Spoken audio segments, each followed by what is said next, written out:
ಈ ಗುಡಿಯ ದೇವಿ ನೀನು, ಈ ತನುವ ಪ್ರಾಣ ನೀನು, ಬಾಳಲ್ಲಿ ನೆಮ್ಮದಿ ನಿನ್ನಿಂದ ಕಂಡೆನು.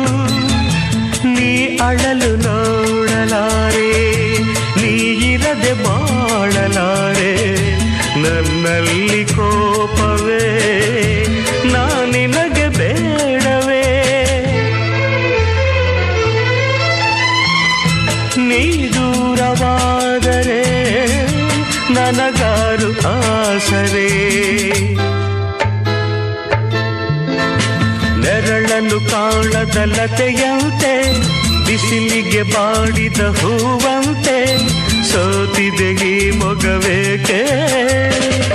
ಏನು ನಿನ್ನ ಚಿಂತೆ ಹೇಳೆ ನನ್ನ ಕಾಂತೆ, ಏನು ನಿನ್ನ ಚಿಂತೆ?